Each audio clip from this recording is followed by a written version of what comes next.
Article 5 నుండి article 10 వరకు citizenship rules అన్నీ చూసాం. కానీ ఒక డౌట్. ఈ రూల్స్‌ని చేంజ్ చేయగలిగేది ఎవరు? దానికి ఆన్సర్ ఇచ్చేదే ఆర్టికల్ 11. ఆర్టికల్ 11 ప్రకారం ఇండియన్ పార్లమెంట్‌కి ఫుల్ పవర్ ఉంది. సిటిజన్‌షిప్ రూల్స్‌ని క్రియేట్ చేయడానికి, చేంజ్ చేయడానికి, రిమూవ్ చేయడానికి. ఇంపార్టెంట్ పాయింట్ ఏంటి అంటే కాన్స్టిట్యూషన్ ఆర్టికల్ 5 నుండి 10 ఫైనల్ కాదు. పార్లమెంట్ ఫ్యూచర్‌లో లాస్ ద్వారా సిటిజన్‌షిప్‌ని రెగ్యులేట్ చేయగలదు.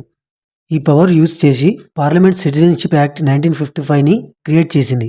ఇప్పుడు సిటిజన్షిప్ రూల్స్ అన్నీ ఈ యాక్ట్ ద్వారా నడుస్తున్నాయి. కంట్రీ సిచ్యువేషన్ చేంజ్ అవుతుంటే రూల్స్ కూడా అప్డేట్ అవ్వాలి. ఆర్టికల్ 11 వల్ల India ఫ్లెక్సిబుల్గా citizenship loss మార్చగలుగుతుంది.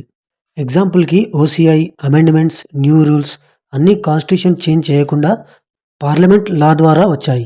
Article 5 to 10 starting rules. Article 11 control switch. ఈ స్విచ్ పార్లమెంట్ చేతిలో ఉంటుంది. ఆర్టికల్ 11 అంటే సిటిజన్షిప్ రూల్స్ డిసైడ్ చేసేది పార్లమెంట్.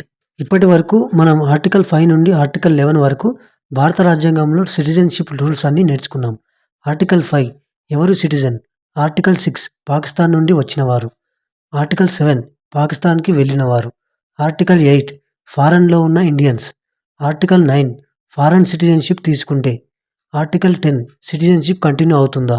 ఆర్టికల్ 11 ఈ అన్ని రూల్స్ని చేంజ్ చేయగలిగే పవర్ పార్లమెంట్కి ఉంది. ఇక్కడితో మన సిటిజన్షిప్ చాప్టర్ కంప్లీట్. నెక్స్ట్ నుండి మనం ఫండమెంటల్ రైట్స్ జర్నీ స్టార్ట్ చేద్దాం. ఈ సిరీస్ యూస్ఫుల్ అనిపిస్తే సబ్స్క్రైబ్ చేయండి. మన కాన్స్టిట్యూషన్ని ఈజీగా నేర్చుకుందాం.